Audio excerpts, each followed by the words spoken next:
The tip of my pen hovered over the contract when, without any warning, a stream of text scrolled across my vision. Bro, don't sign it. Waking someone from coma? That's a fairy tale. The female lead's been awake the whole time. She's just pretending to be asleep to avoid her family. It's hardest to wake someone who's faking it. The last comment slid past with a swaggering confidence. Waking up someone who's faking? Easiest thing in the world. A smile tugged at my lips, and my pen came down decisively. I signed my name, Ethan Miller. The wager was set. I pushed open the door to the VIP room, the heavy scent of antiseptic hitting me first.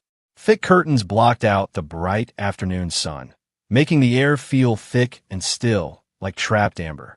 The figure on the bed was so frail, she was nearly swallowed by the crisp white sheets. Claire. Stephen Evans, Claire's brother, a man known in the business world for his ice-cold demeanor, was looking at me like a lost kid, his eyes filled with an impossible hope. I ignored him, walking straight to the bedside. I pulled out my phone, opened up a clip from that god-awful reality show, and cranked the volume all the way up. A shrill voice ripped through the quiet room. I'm about to expose Tiffany for sleeping with your husband. Just as the most dramatic line was about to land, my thumb flicked the screen and the sound cut out. Absolute silence crashed down like a heavy curtain. At that exact moment, I caught it in my peripheral vision. On that face, pale as paper, the corner of her mouth gave the slightest, tiniest twitch. Dr. Miller. Stephen's voice was a trembling mess. He grabbed my arm. My sister. Claire. Did she react? Is there really hope? The joy in his eyes was about to spill over, held back only by a mountain of disbelief. She could be saved, but I drew out the word, slowly pulling over a chair and plopping down beside the bed, my gaze fixed on Claire's closed eyelids like a searchlight. She's not saved yet. I cleared my throat with exaggerated importance, tossing out a professional-sounding observation. I've heard that people in a true coma experience unconscious rapid eye movement beneath their eyelids. Before I even finished the sentence, those 2 rows of lashes, thick as tiny fans, began to tremble ever so slightly under my intense stare. I fought back a laugh, leaning in closer to up the ante. My voice dropped to a conspiratorial whisper. And there's another little rumor. People in a deep coma tend to drool. The air froze for a few seconds. Then I saw those tightly pursed, colorless lips hesitate, then carefully wiggle. That's it. Fish on the line. I couldn't suppress the wicked smirk anymore. I leaned down, my warm breath practically brushing against the shell of her ear, and spoke in a whisper only she and I could hear. How about you get up and make me a grilled cheese? And while you're at it, Venmo me a couple $100. Her whole body went rigid. Even her faint breathing stopped. The comment stream in my vision exploded. LMAO. CPU is fried. She's short-circuiting. Claire, your acting is so bad. She's going to blow her cover any second now. Her deadbeat parents and brother cried for 3 days, and she didn't even flinch.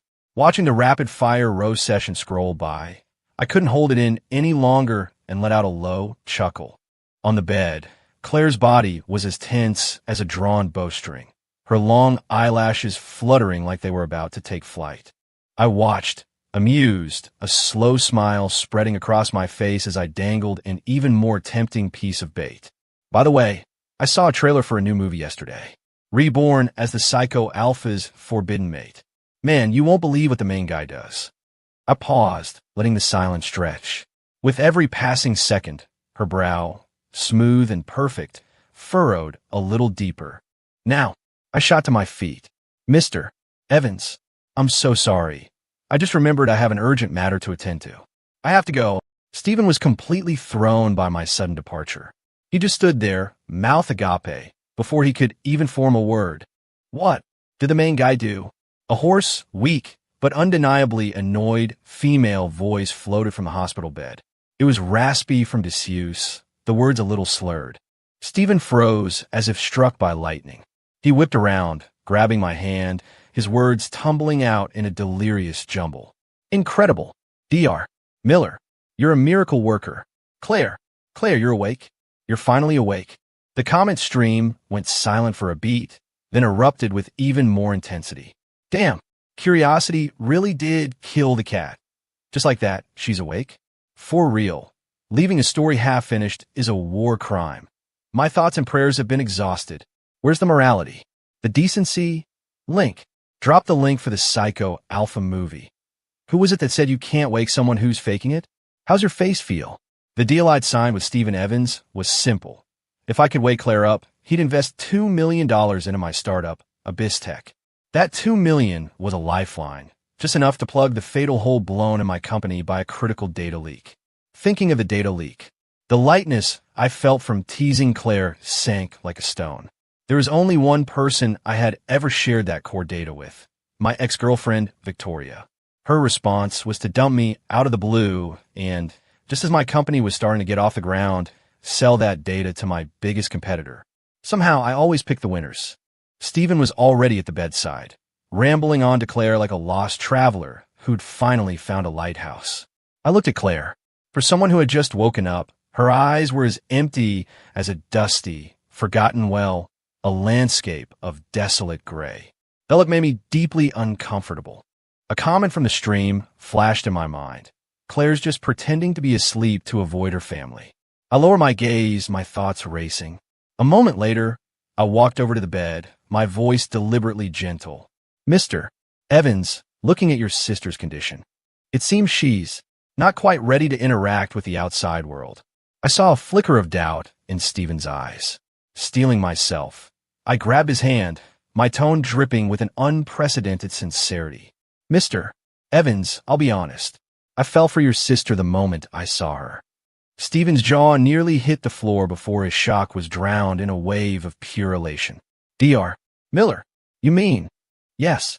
Wonderful. Please, I'm entrusting Claire to you. Whatever you need to make her better, just ask. During our heartfelt exchange, Claire remained perfectly still, a beautiful doll without a soul, as if the commotion around her had nothing to do with her.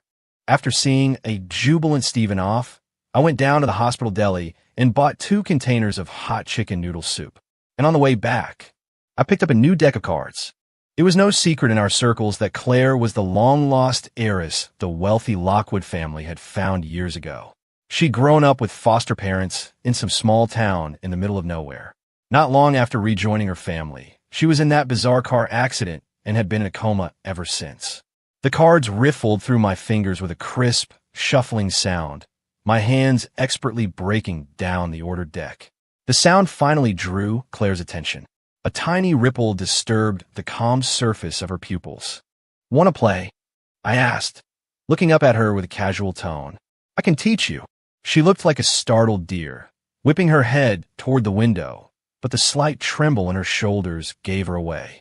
I kept shuffling the cards, the sound a tempting invitation. One hand, if you win. I dragged out the words, I'll play an audiobook for you. Her eyes suddenly lit up, like stars had fallen into them. After a moment's hesitation, she gave a tiny nod. Slight muscle atrophy made her fingers unsteady. They trembled as she held the cards.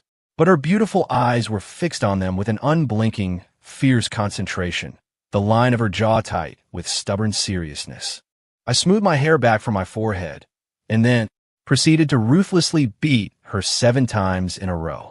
It wasn't until one round, when I magically produced a 5th ace, that she finally caught on. Her head snapped up, her eyes wide with shock. You cheated. Her voice was hoarse, but the accusation was crystal clear. I met her stunned gaze without a shred of shame, my smile carefree. Rules are made to be broken. It's not cheating, it's creative problem solving. Claire had probably never met someone as creative as me in her entire life. She was speechless, her face flushing red as she struggled to find the words to condemn me. I chuckled, neatly stacking the cards on her nightstand. It's too late tonight. You can think up all the ways you want to yell at me in your dreams. Save up your energy and let me have it tomorrow. She burrowed into her blankets with a huff, her movements much sharper than before. As she turned over, the wide sleeve of her hospital gown slipped down, revealing a pale, slender wrist and, on the inside of it, a jagged, deep pink scar, still new-looking. It slammed into my vision without warning. My heart sank, my fingers curling into a fist. I was hesitating, wondering if I should ask. The comment stream provided the answer. Ugh, that scar reminds me of the fake heiress. That girl was vicious. Is Claire a saint or something? Who acts like such a damsel in these days? It's not about being a saint. Who expects their own sister to stab in the back? And the worst part, her parents and brother all sided with the fake one. So now they regret it? What's the point now that the fake one's in jail? Claire should just get over it. Whoever said that, get out. We're off topic. Is no one curious why our good boy protagonist is such a card shark? The comments argued back and forth, but they helped me piece together the history that had been deliberately buried. So that's how it was. No wonder she wanted to sleep through it all. Her so-called family were just executioners trying to play the part of saviors. Before I left, on some strange impulse, I reached out and gently ruffled her soft hair. Claire, my voice sounded unnaturally loud in the quiet room. Good night. Stephen said he was leaving his sister in my hands, and he meant it. He never set foot in the hospital again. Her legendary Lockwood parents were nowhere to be seen either. Surprisingly, Claire's condition improved by leaps and bounds. One day, I opened the takeout container. The shredded potatoes were golden brown, except they were mixed with an equal amount of shredded ginger.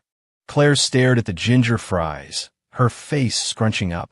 She looked like she wanted to protest, but finally picked up the spork I'd gotten her and began the slow, meticulous process of picking out the ginger. The sight of her, facing this culinary enemy with such grim determination, made my heart soften. I tapped a finger on the table, holding back a laugh. This dish, potatoes with a hint of ginger, is a proprietary recipe. Took a lot of effort. Hard to pick out, isn't it? Good for your focus. Don't worry if you can't get it all. I cooked it until it was soft. Easy to chew. The comment stream floated past my eyes again. Is this some new kind of physical therapy? She's taking a focus test just to eat lunch. Ginger, the mortal enemy of mankind. The protagonist is acting like a little kid pulling his crush's pigtails. Dude, you have a weird way of flirting. Claire ate like a finicky cat, slow and deliberate, with an appetite to match. Looking at her sharp chin, I gritted my teeth and decided to declare war on the hospital kitchen. She was too thin. I had to fatten her up. After lunch, she did something she'd never done before. She crooked a finger at me. I knew exactly what she meant, pulling out my phone and launching the game. She didn't know how to play, but she loved to watch me. When the login screen appeared, her slender finger tapped precisely on my username. Chad Roach Supreme. What? I raised an eyebrow, a little proud. Don't you think the name has a certain impact? Her face was serious, her brow furrowed as she searched for the right word. It took her a long moment to squeeze one out. It's accurate. I laughed in disbelief. Claire. The match started. I let my fingers dance over the screen, deliberately missing a few key abilities. In the corner of my eye, Claire's brow tightened in sync with my character's failing health. I sighed dramatically. It's over, Claire. My teammates are going to flame me for being such a noob. As the words left my mouth, my thumb slipped, and the screen turned a satisfying shade of gray. Damn, my luck is terrible today, I said, running a hand through my hair in frustration. She looked at the gray screen, then back at me, her clear eyes filled with conflict. Finally, as if making a monumental decision, she awkwardly reached out a finger, aiming for the voice chat button. I'll yell at them for you, she said, her voice small but firm. I looked up and met her gaze, which was full of sincerity and even a hint of protectiveness. The smile I'd been hiding finally broke free, spreading from my eyes. You silly girl. I was just messing with you. Everyone in this match is a bot except for me. But the fact that Claire was willing to jump into the trenches for me, that clumsy attempt to defend me, filled my chest with a strange, aching warmth. During her physical therapy that afternoon, she suggested a walk outside. I agreed immediately. Any desire to engage with the world was a good thing. I just hadn't expected to find Victoria waiting for us right at the hospital entrance. She was as beautiful as ever, a rose with thorns, but her vibrant beauty no longer burned me. Almost instinctively, I took a step to the side, completely blocking her view of Claire. The smile on Victoria's face faltered for a second before snapping back into flawless perfection. Ethan, she used my old nickname, her voice sickly sweet. Long time no see. How have you been? Beneath that bright smile, I smelled the familiar scent of a scheme. How did you find me? My voice was cold. She elegantly tucked a curl behind her ear, her red lips curving. You know me. I always like to have a backup plan. I used to be so afraid you'd leave me. She paused, her eyes practically hooking into me. So I put a little something in your phone. Just a bit of fun between a couple. You wouldn't mind, right? Fun between a couple? More like a felony. Fury churned in my gut. I practically ground my teeth. She was the one who traded up, who vanished without a word. And now she just shows up out of the blue. A gentle tug on my sleeve brought me back. Claire was looking down, her fingers gripping my shirt, her knuckles white. Tired? Let's go back, I asked softly, my voice gentle in a way I hadn't even realized. She didn't answer, just kept clutching the fabric like it was a lifeline. Just as I was about to lead her away, Victoria's voice shot up, sharp and grating. Ethan, don't you want to know why I came back to find you? She paused, waiting for me to ask. I just gave her a look of near total indifference. No, that shut her up. The perfect mask on her face finally cracked, revealing a hint of snarl. She practically spat the words out. It's for the baby. Our baby. That night at the hotel, you were blackout drunk, remember? Hotel? Baby? My brow furrowed as the memory was violently ripped open. She was claiming I forced myself on her when I was drunk. I hadn't touched a drop of alcohol that night. I checked the front desk logs and the security footage afterward. We weren't even in the same room. And even if I'd been drunk, what could a drunk guy even do? Looking at her face, which screamed, "You can't deny this," I found the whole situation absurdly laughable. Oh, I twisted my lips into a cold smirk. Perfect. Bring the kid.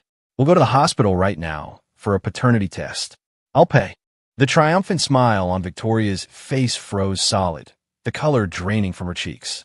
I took a step toward her, the unspoken pressure forcing her back. You cheated, you disappeared, you stole my company's core data and sold it. I can let all of that go. Each word was a nail dipped in ice. I only have one condition. Get out of my sight and never come back. Her pupils constricted, her face a mask of shock. I didn't give her another chance to perform. Shielding Claire, I walked away quickly, her venomous stare like a needle in my back. The comment stream was going ballistic. What baby? Too much info, my brain is melting. I remember this side character. She was supposed to have this cool, femme fatale storyline. What happened? It's obviously a train wreck. The kid isn't his, she targeted the wrong guy. The plot has gone completely off the rails. The villainess is lying, and the hero is even weirder. When did he learn to cheat at video games? You're all missing the point. When the hell did the main character start seeing the comments? The chaotic stream scrolled past my eyes, but my mind was crystal clear. All of these deviations started from a single secret. I wasn't the original protagonist of this book. When I first entered this world in the protagonist role, my mission was clear. Find the female lead and complete her redemption arc. I was supposed to go straight to Claire. But back then, Victoria was too dazzling, like a burning meteor that smashed my predetermined path to pieces. I was completely lost, diving headfirst into the web of lies she wove, and I tossed my mission to the wind. It wasn't until she dumped me and immediately latched onto another corporate titan that I woke up from that ridiculous dream. And now she was back, trying to pin someone else's kid on me. Based on the timeline, I must have been walking around with a forest on my head. I could understand her doing whatever it took to get what she wanted, but I could never respect it. One failed relationship was enough for me to lock my heart away. I picked up my forgotten mission again. The wager with Stephen was just a stepping stone to get close to Claire. But when I pushed open that hospital room door and saw that pale, quiet, fragile figure on the bed, looking like she might fade away at any moment, a massive wave of regret crashed over me. I should have come sooner. After sending that plague Victoria on her way, the hospital room was exceptionally quiet. Claire sat on the edge of the bed, her eyes darting around nervously. I actually found it funny. I was the one who should be embarrassed. That stuff just now. Sorry you had to see that. I was referring to my messy past. She shook her head quickly, her hands twisting the corner of the blanket. Her voice was as soft as a whisper. I didn't mean to listen.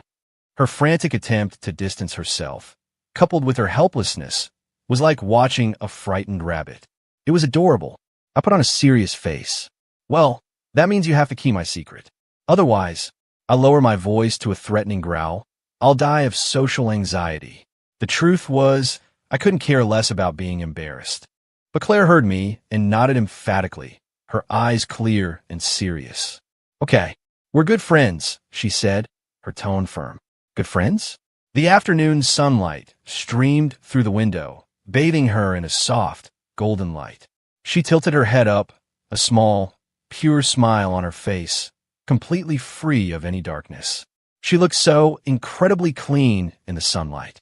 That small pang of disappointment in my heart was easily smoothed away by her smile.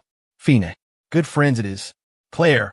I tilted my head, my eyes landing on the curve of her lips, my voice softer than I intended. You have a beautiful smile.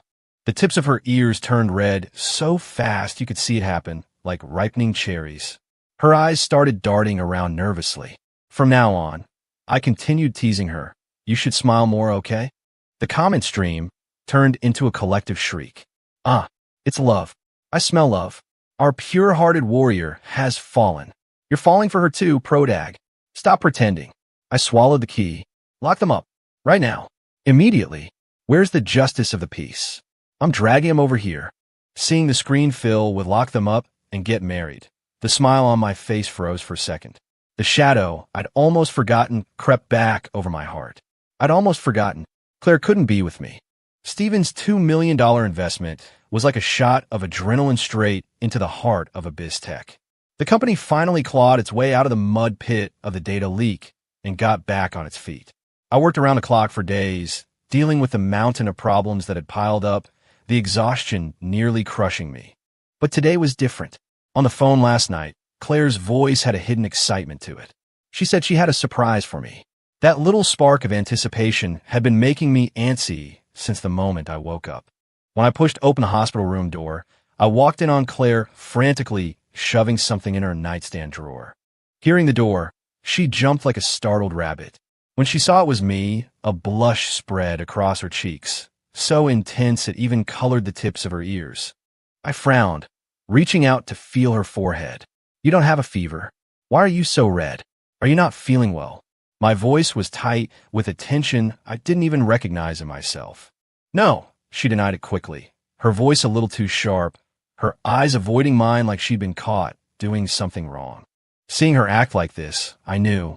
A grin spread across my face. Is it for me? I drew out the words playfully. Should I? Close my eyes. That just made her more flustered.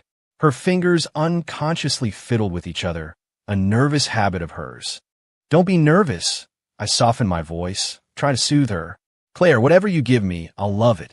It was like a magic spell. Her tense shoulders relaxed. She took a deep breath, as if steeling herself for something, and finally turned around. From the back of the drawer, she pulled out the surprise, a small, palm-sized drawing pad. When she placed that little pad in my hands, my heart felt like it had been squeezed hard, then suddenly released. The person in the drawing was rendered in simple, clean lines, a sharp brow, deep-set eyes. The technique was still a bit raw, but the essence. It was unmistakably me. The room was so quiet you could hear the dust settle. I thought I heard something explode in my chest, a beautiful, silent firework. The long silence made Claire anxious. She glanced up timidly, her voice a barely audible thread. Does it not look like you? Or do you not like it? I snapped back to reality, my gaze shifting from the drawing to her worried face. I swallowed hard, my voice coming out raspy, unlike my own. No, it's perfect. I love it. The comment stream went nuts. OMG, it looks just like him. She captured his vibe perfectly. She's a natural. Did she ever take lessons? A true talent. Wasn't her foster mom an art teacher? Nature plus nature. Damn those Lockwoods. Forcing her to learn all that useless etiquette. So Claire loves to draw. Crying. My fingertips traced the slightly rough texture of the pencil on the pad. An idea took root in my mind crystal clear. I looked at her, my voice very soft, like I was making a solemn promise. Claire, have you ever thought about having your own art exhibition one day? Her eyes, which were always veiled by a thin layer of mist, suddenly lit up, shining with a breathtaking brightness. But the light only flickered for a moment before it was extinguished like a candle flame in the wind. She looked down, her thick lashes hiding all emotion, her voice light and defeated. No, They would hate it. There was again that retreat, a reflex born from past trauma. My heart ached as if pricked by a needle. I immediately knelt, bringing my eyes level with hers, forcing her to look at me. My words were slow and firm. Claire, look at me. Listen. I took a deep breath, trying to make my voice sound as reliable as possible. Ethan Miller will never hate you, so whatever you want to do, just do it. If the sky falls, I'll hold it up for you. She stared at me, as if trying to decide if I was telling the truth. After a moment, she tilted her head slightly, her clean, clear eyes reflecting my own image, and then, very slowly, she nodded.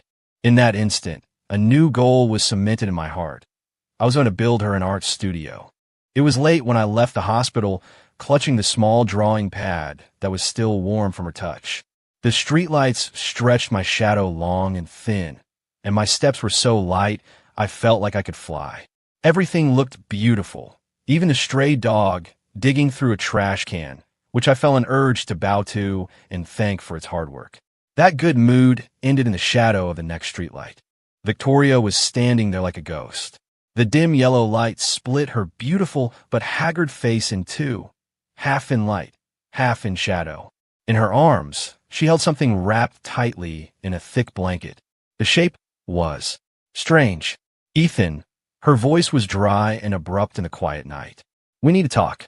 She paused, a hint of a plea in her tone. Consider it a birthday present for me. Her birthday? It was only then that I remembered what day it was. How ironic.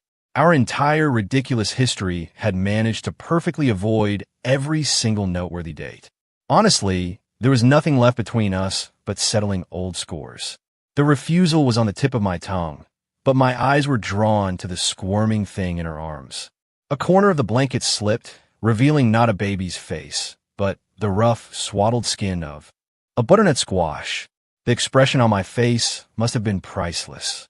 Victoria, however, seemed unfazed. She shifted the squash in her arms, exposing it to the wind, and somehow managed to squeeze out a pitiful expression. The baby and I, we have nowhere else to go. Can you let us stay with you for a little while? A chill shot on my spine. This world had officially gone insane. She clutched the squash and took a step closer, that familiar, calculating, confident smile returning to her face. Ethan, I know. You can't bear to let me go. Under the streetlight, her beautiful face and the butternut squash in her arms created a scene of profound and bizarre absurdity. The comment stream exploded with, and warning, high levels of crazy ahead. I took a deep breath, my fingers instinctively tightening around the hard corner of the drawing pad in my pocket. The cold touch brought me back to my senses. When I spoke again, my voice was like ice. Victoria, I have the evidence of you leaking Abyss Tech's core data. If you have any sense left, I stared her down, watching her pupils shrink. You'll disappear right now. Otherwise, I'd be happy to have my lawyer teach you the meaning of the word regret in a courtroom. The winter wind cut like a knife. I didn't spare another glance at her shocked expression. I tightened my coat and turned to leave. As I brushed past her, her voice, twisted with resentment, pierced the cold air. You have someone new, don't you? She stared at the side of my face.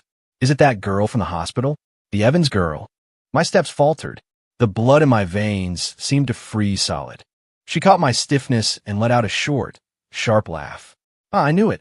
I was wondering why you suddenly grew a spine. You've latched on to Lockwoods, haven't you? That $2 million. Was that your price for selling yourself to Stephen Evans? Ethan, you and I are the same kind of people. Her word were laced with malicious speculation and contempt. The anger in my heart ignited, the flames making my fingertips tingle. Not because she was slandering me, but because she was dragging Claire into this filthy mess. I spun around, my gaze as sharp as a blade. Shut up. What? Did I hit a nerve? She sneered, even more pleased with herself. Claire, and I began, my voice quiet but incredibly clear, each word hitting her like a shard of ice, are not what you think. I looked at her face, a mask of worldly calculation, and suddenly felt exhausted and amused. Money and power are the least interesting things about her. There are so many reasons to love her. My voice was so soft it was almost lost in the wind, but I knew I was saying it for myself. The comment stream, however, seemed to hit a pause button, and then it was flooded with "I'm crying 99," and I swallowed the key. Back in my cold apartment, I lay in bed while the comment stream argued endlessly about whether I would confess my feelings tomorrow. I closed my eyes, and amidst the buzzing, I fell into a deep sleep. Mosquitoes? No, it was the string in my head labeled Claire, pulled far too tight. The moment I pushed open the hospital room door, I froze. Claire was sitting by the window, the afternoon sun outlining her slender profile. Her gaze was distant, and there were faint shadows under her eyes. Didn't sleep well? I put down the things I brought and walked closer, my voice unconsciously softening. She flinched like a startled animal, her shoulders tensing. She avoided my eyes and mumbled a vague, Her doctor said her vitals were stable, but her mental state still needed monitoring. A nameless worry seized me. I knelt in front of her, meeting her gaze, trying to keep my tone gentle but firm. "Claire, if something's on your mind, don't keep it in. Tell me. Whatever it is, I'll listen." Her long lashes fluttered. She twisted the hem of her gown, and a blush slowly crept up her cheeks like watercolor paint. Just when I thought she wouldn't say anything, she suddenly looked up. Her clear eyes met mine, filled with a do-or-die courage. Her voice was a whisper, but every word was clear. "Ethan, why? Why haven't you confessed yet?" I choked on my own spit, coughing so hard I thought my lungs would give out. When I finally caught my breath, my face was hot enough to fry an egg. That question was a direct hit.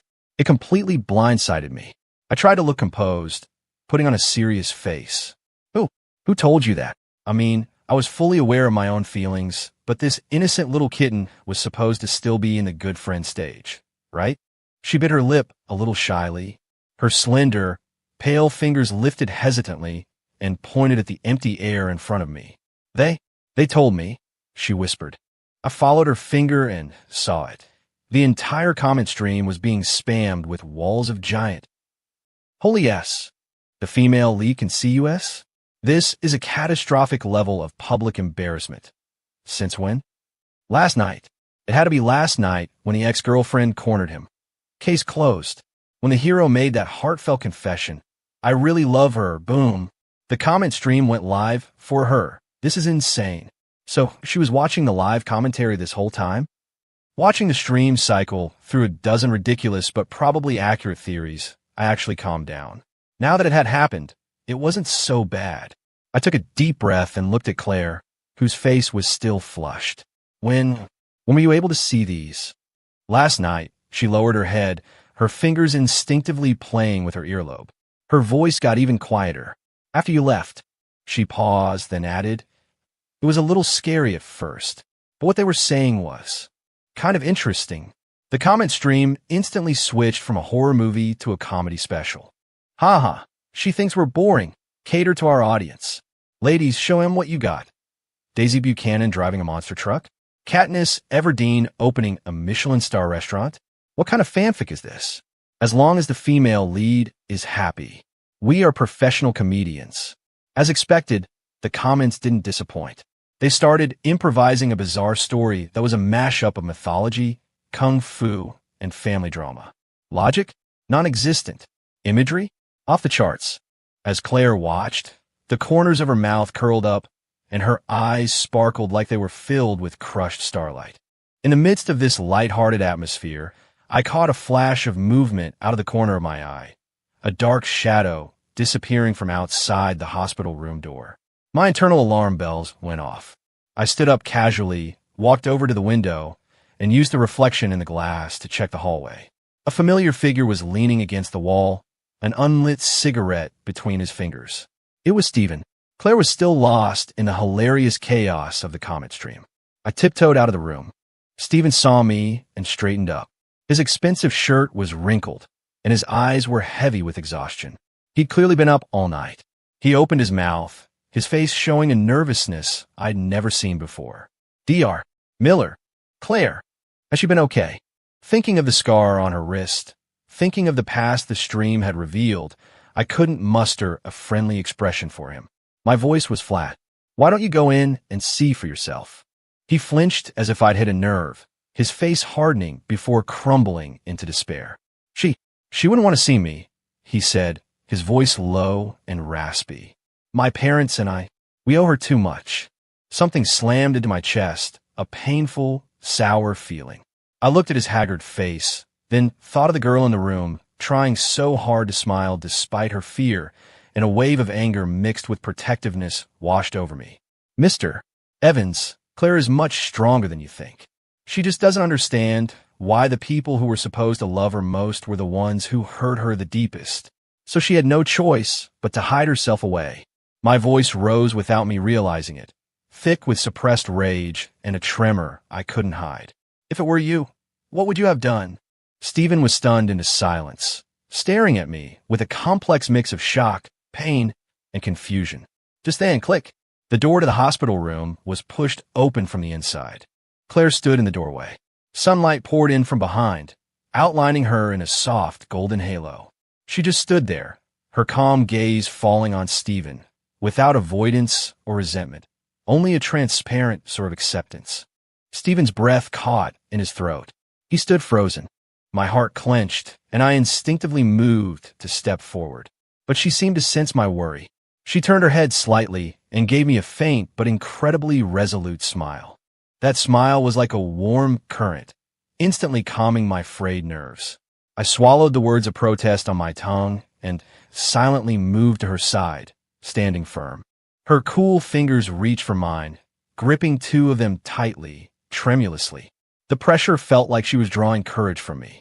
Stephen's eyes flickered as he looked at our joined hands, and the look finally dissolved into a nearly inaudible sigh. Inside the room, time seemed to slow down. Stephen, like a penitent sinner, kept his head down, his dry voice recounting their belated guilt and pain. Claire mostly just listened quietly, occasionally nodding or shaking her head as if confirming details of the past she had been forced to forget. I stood beside her, my gaze never leaving her face. Her eyes were slightly downcast, her long lashes casting soft shadows on her cheeks. The line of her profile was gentle yet stubborn. It was only then that I truly understood the resilient strength hidden within this seemingly fragile girl. She was like an uncut diamond that, after being ground down by hardship, shone with an even purer light. That purity and resilience made it impossible for me to look away. Claire, Stephen's voice was raspy with a near-pleading tone as he finally reached the end of his confession. I am sorry. I'm so sorry. We were fools. We were blind, and we let you suffer so much. From now on, we'll do everything we can to make it up to you, to fix what we broke. Can you? Can you forgive us? A dead silence fell over the room. The air was thick, every second stretching into an eternity. Stephen held his breath, his face pale, like a prisoner awaiting his sentence. Claire was silent for a long time. The sunlight moved slowly across her face, illuminating the calm depths of her eyes. Finally, she looked up at Stephen. Her clear gaze held no hatred, no blame, only a nearly brutal clarity. I accept your apology. Her voice was soft but incredibly distinct, each word landing like a hammer blow. But I will not forgive you. The color drained from Stephen's face. He swayed on his feet, but in the next second, it was as if a massive weight had been lifted from his shoulders. He let out a long, deep breath and forced his lips into a smile that looked more painful than crying, yet held a hint of relief. Okay, that's okay, Claire. This is good enough. The comment stream went absolutely insane. Holy crap. Holy crap. You scared me to death. I forgot to breathe. Our girl is different. She actually said no. The doormat has risen. This is amazing. Love made her brave. Love conquers all. My inner sap is screaming. I live for this redemption arc. So, when's the wedding? I'm waiting. Chop chop. A fiery blush spread across Claire's cheeks. She suddenly spun around and, like a frightened deer, buried her face in my chest. I could feel her body trembling, and she whispered in my shirt, her voice laced with embarrassment and uncertainty. Ethan, was that too selfish of me? She was scared. Scared her refusal to forgive would be seen as ungrateful. Scared this hard-won peace would be shattered. She was always like this, overthinking everything, like a hedgehog with its quills up, desperate for warmth. My heart felt like it was being tickled by a feather, aching and soft. I tightened my arms, holding her securely, resting my chin on the crown of her head. My voice was low and steady, a solemn vow. Claire, you are free. Which way the wind blows, where the clouds go, that's for you to decide. Cry if you want to cry, laugh if you want to laugh, say no if you want to say no. Forgive, or don't forgive. It's all up to you. As long as it's what you truly want, you do it. I will always be on your side. The body in my arms finally, slowly, began to relax. With that weight off her shoulders, Claire was like a bird freed from a cage. She smiled more and more, sometimes even whispering to the empty air, the comet stream, and making herself laugh. Our days drifted by, filled with a quiet warmth. Only I knew that the sword hanging over my head was about to drop. It was the fate of someone who enters a story. Once the mission is complete, it's time to leave. With good luck, maybe I'd leave a trace behind. With bad luck, my very existence would be erased. I couldn't take that gamble. And then Victoria messaged me again, wanting to meet for a final resolution. The moment I agreed, the comment stream turned into a sea of traitors. Girl, he's going to meet that evil woman. The lies of men. Just yesterday, he was calling you sweetheart. What happened to true love? My eye twitched. I nearly threw my hands up in surrender. Friendly fire. Cease fire. It's business. Just business. Claire knew why I was going, so she didn't ask questions. She just quietly took my hand and slipped a simple black hair tie onto my wrist. The cool elastic was a stark contrast to the warmth of her fingers. My heart skipped a beat. I wiggled my wrist, teasing her. Well, Ms. Evans, is this you? Staking your claim? She looked up, her eyes clear and serious, and nodded firmly. Yes. That single, determined yes was like a stone dropped into my heart, and the ripples it created were filled with a terrifying panic. I looked away, almost flinching, and in doing so, I missed the flicker of knowing in her eyes.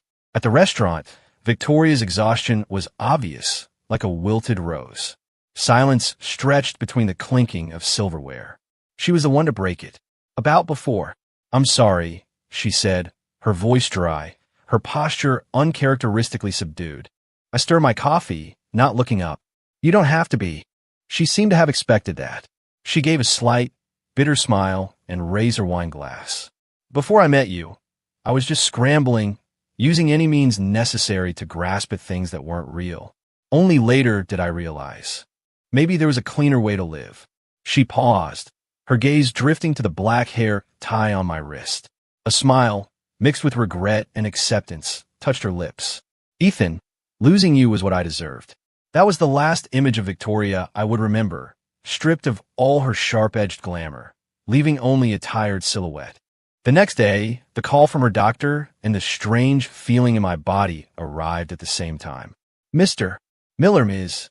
Evans's vitals are completely stable. She can be discharged and can continue her recovery at home. The moment the doctor finished speaking, a powerful wave of vertigo hit me, as if my soul were being forcibly ripped from my body. There was no time. Panic washed over me in a suffocating wave. My hands trembled as I dialed Claire's number, my voice breaking with urgency. Claire, listen to me. The words tumbled out. Downtown Business District, Pinnacle Tower, 17th floor, Suite A07. The key is in the usual spot. It's for you. That studio is for you. There's a document in the drawer.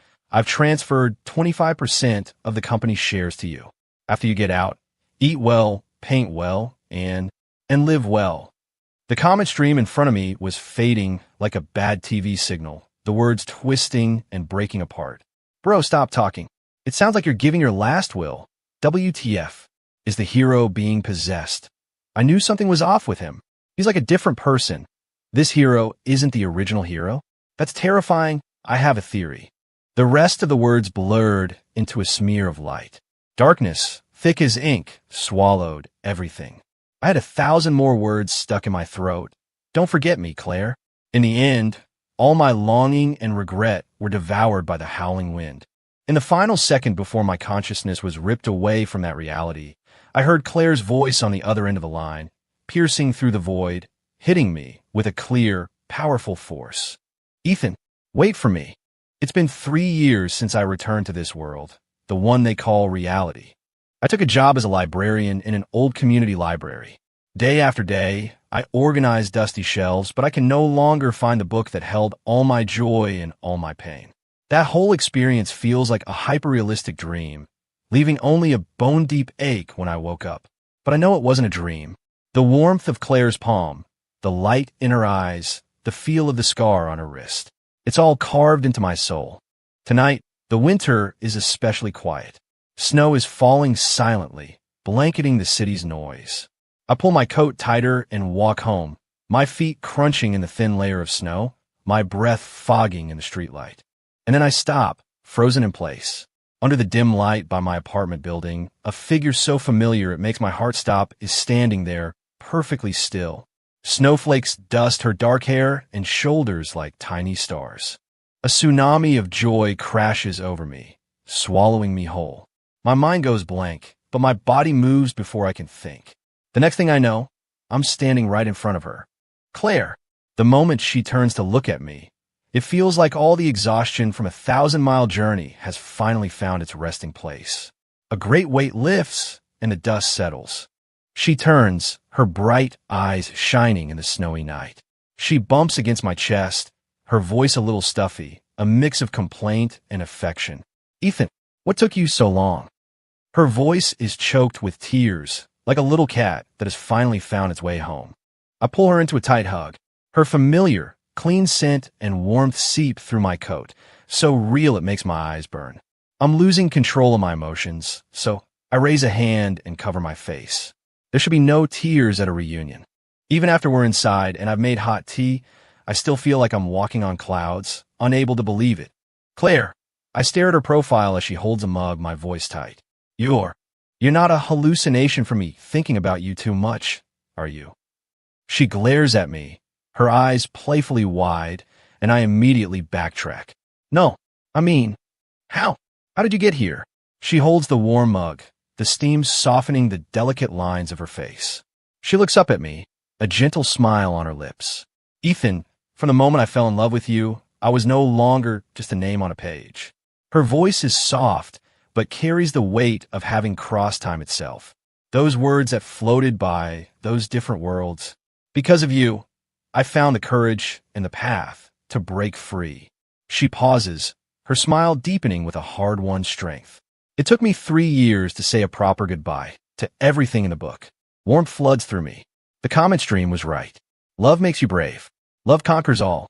By the next winter, I had finally saved up enough money to rent a small art studio for Claire in an old part of the city, far from the downtown core. It was much smaller and older than the one in the Pinnacle Tower I had promised her. But Claire was as happy as if I'd given her the world.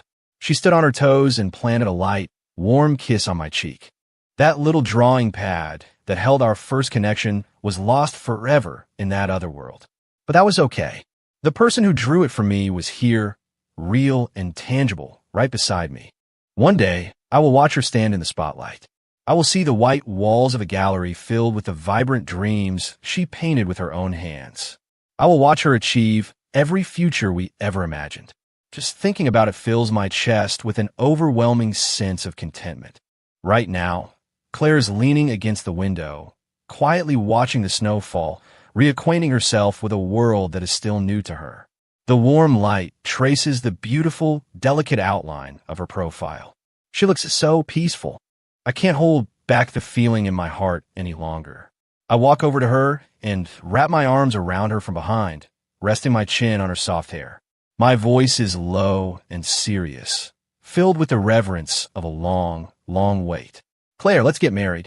The woman in my arms stiffens for a second, then completely relaxes, leaning her full weight against me in utter trust. She turns her head, her clear eyes filled with starlight and my own reflection, her smile so bright it could melt the entire winter. Okay, she says. She answers without a moment's hesitation, as if she has been waiting for this for 1,000 nights.